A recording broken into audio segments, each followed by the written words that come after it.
If anyone told this story without evidence, nobody would believe it. Because how can a man of God walk into church as a pastor and walk out as somebody's wife? In a quiet Nigerian town, there lived a pastor who treated church service like a celebrity event. His name was Pastor Moses, but online, everyone called him Fire Daddy. White suits, shiny shoes, iPhone 17 always in hand. His church was always full. Politicians in front, slay mamas in the middle, tech boys at the back. One Tuesday night, after midweek service, a woman walked in late. Tall, graceful, light-skinned. Her hips moved like slow-motion slow-mo. She wore white from head to toe, veil covering half her face. She dropped an envelope on the altar, thick enough to injure somebody, then whispered, "Pastor, I need private deliverance tonight. Money is not the problem."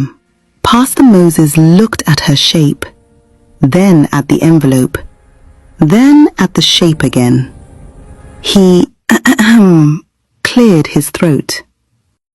"My daughter, your miracle is urgent. Meet me in the private anointing room by 11 p.m. At 11:30 p.m., everyone had gone home. Only the pastor and the mysterious woman remained. She locked the door, removed her veil, and the kind of beauty she revealed was the type that makes a man rethink his marriage. She said her name was Sister Gold. She said she needed deep spiritual cleansing, and everything that happened next cannot be typed with innocent fingers. By 3 a.m., she stood up, wore her white dress, and said calmly, "Thank you, man of God. My bride price has been fully paid." Pastor Moses laughed. "Bride price? Please. This is just deliverance with small enjoyment." Sister Gold smiled. Her teeth were too white, too sharp. She said, "Check your congregation tomorrow." The next Sunday, the church was packed as usual. Pastor Moses climbed the pulpit, ready to shout, "Fire!" But when he opened his mouth, the voice that came out was not his own. What came out instead was a woman's voice. Soft, calm, confident. The congregation froze. Pastor Moses grabbed the microphone with both hands, breathing fast. He tried again. The voice returned. Not his, not human. It said, "Do not struggle, Moses. I am already inside." Panic spread like fire. Phones came out. The live stream numbers climbed faster than prayer points.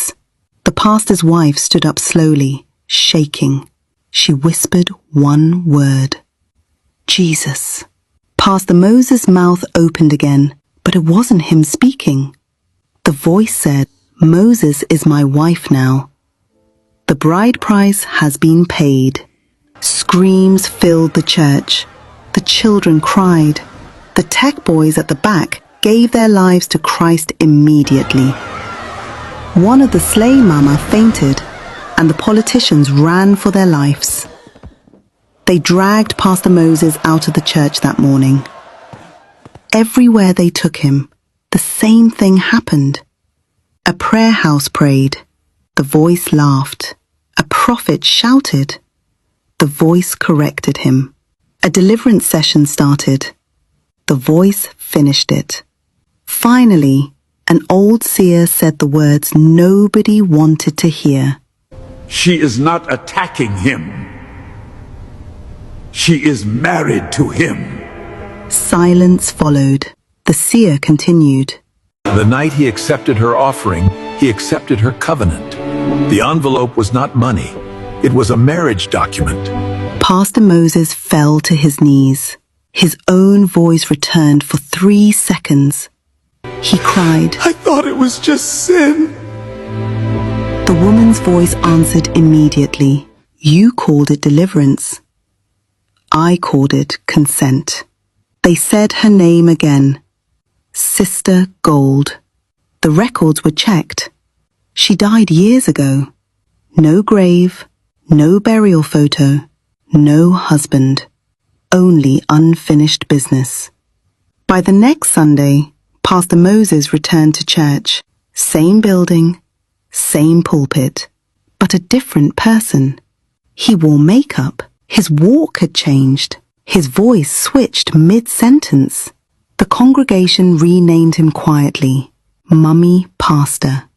The church sign was later updated, Miracle Fire and Marine Assembly.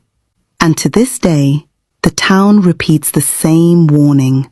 When an offering feels too heavy and the giver feels too perfect, check the shadow before you accept the envelope.